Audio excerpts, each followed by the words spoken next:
Hello there, everybody. I'm Mel Allen, and this is Baseball Collector. Yo and hello everybody, Mike here, Baseball Collector. Happy Friday to everybody out there. It is Friday, another weekend is here, and yeah, we're gonna have a good weekend. So, yeah, first thing we need to do is put the counter up here. Counter, national, it's coming, it's happening. Got a little bit of national news. I found out that I've got some passes to be able to go. Media passes, the joy of having a YouTube channel, and so that's great to go every day. And call that an abuse of power if you want. I don't care. If I can get a media pass and go to the show, then I'm going to do it, and I did. So that's awesome. I also found out that Bench Clear Media, we're going to have, even though it's on the Baseball Collector channel, I'm still part of Bench Clear Media. We're going to have a table at the National. So, apparently right in the middle of the show. Once I find out more details on that, I'll share them if you want to come say hi if we're walking around, or store your stuff there, whatever you want to do.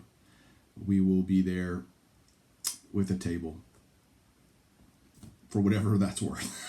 Whatever we're going to do with that. I don't know. Other than just maybe a point of congregation, which definitely apparently is going to be centrally located in the show, so that might be handy, but whatever. At least I can have somewhere to drop my crap off.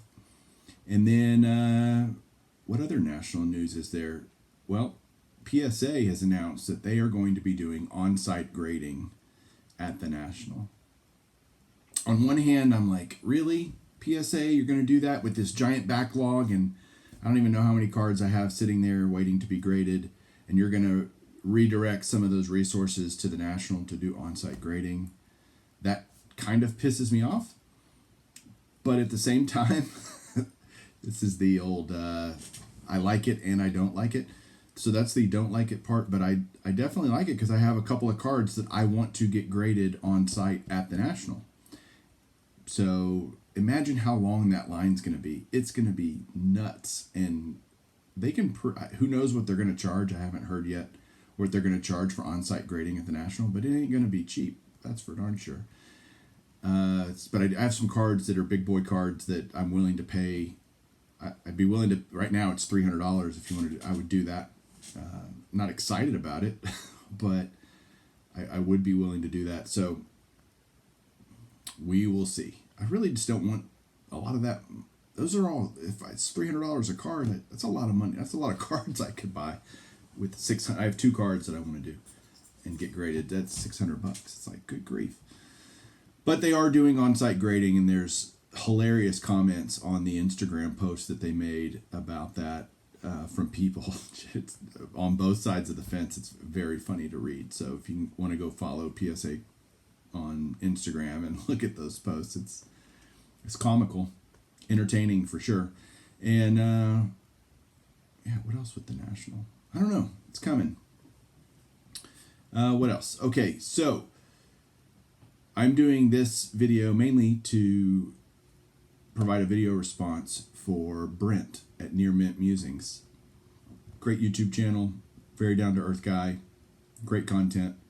What I love most about Brent, he's a big Nelson Cruz fan, and I'm a big Nelly Cruz fan because he essentially put us on his shoulders and took the Rangers to the World Series back in 2010, maybe 2011. We went 2 years in a row. I can't remember which year. He just went nuts in LCS, walk-off grand slam, all kinds of stuff. And I think Nelly Cruz is one of those sleeper Hall of Famer candidates. He's been busted for PEDs, so that's certainly a hindrance for his induction. But, I mean, doing what he's doing at the age he is crazy. He's still an incredibly productive player at, 58 years old or however old he is. So I've always liked Nelson Cruz, and late bloomer kind of in his career, but he's a beast, right? Okay. His video response, what he wanted us to do is to show a card that has kind of special meaning to us and talk through that. And I thought, given that Father's Day is coming up, I'd tell a story about a card that means a lot to me because it's from my dad.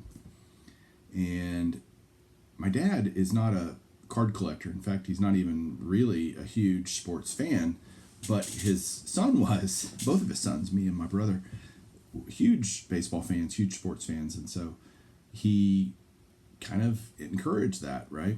And when I was a kid, I remember him going and getting this card, and I've shown it before, but I never get tired of showing this card. It's the 1954 Bowman Phil Rizzuto, and it's autographed. And my dad, so the story goes, is he knew the Yankees were coming in town, and he was working the game as a cameraman, and Phil Rizzuto was going to be in the booth, calling the game.